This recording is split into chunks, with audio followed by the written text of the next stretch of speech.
তো আমাদের দুপুরের লাঞ্চ শুরু হয়ে গেছে। লাঞ্চে কি কি আছে বলো বাবা? যে আমি বলি, আমার এখনো রয়েছে উচ্ছে আলু ভাজা, পটল চিংড়ি আর চিকেন। নুন দাও মামাইকে। আর মায়ের একটু মেনু আলাদা। মায়ের আছে ভেন্ডি উচ্ছে, এগুলো সব কিন্তু গাছের উচ্ছে না? হ্যাঁ, আজকে কতগুলো পেরেছিলে?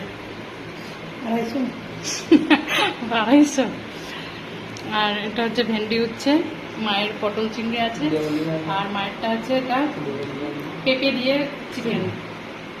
দেখো আমার মা কিসে চিকেন নিচে, দেখো একটুখানি নয় কিন্তু, গামলাতে।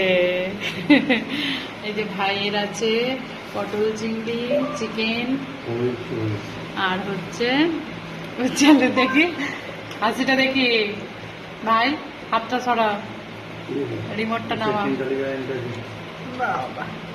এই যে আমার পান্ডাটা দেখছে বাবান, তোমাকে দেখো।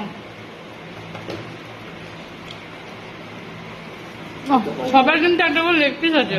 এই যে বাবানের, আমার ভাই লেগ পিসটা করে তোর। এই যে তোমার আছে। আরে বাবা, সবার লেগ পিস আছে। দেখে নিচ্ছি তোমার কেমন লাগছে বা? কিছু বলার মতন না। আচ্ছা পটল রান্না করে দেখতে হবে। তুমি বা হাতে খাচ্ছ? হাত কামাল, তুমি বা হাতে খাচ্ছি, বা হাতে। রে দেখো বন্ধুরা, তোমরা কেউ বা হাতে খেতে পারো? আমার মা বা হাতে খাচ্ছে। আমিও খেতে পারি বা হাতে।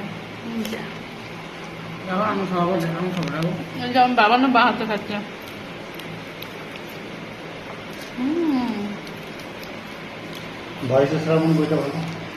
আমি এখন টিভি দেখছি। 22 শ্রাবণ এখন আর দেখার না, খিদে পেয়েছে যে অনেক অনেক মুখ ভরা হচ্ছে।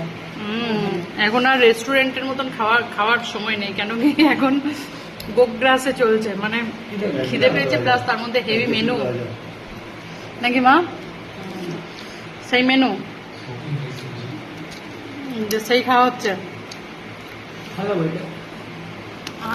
আমার মতো কেউ রাঁধতে পারে না। এই রে, নিজের প্রশংসা নিজে, এটা আমরা বলবো যে হেভি রান্না হয়েছে।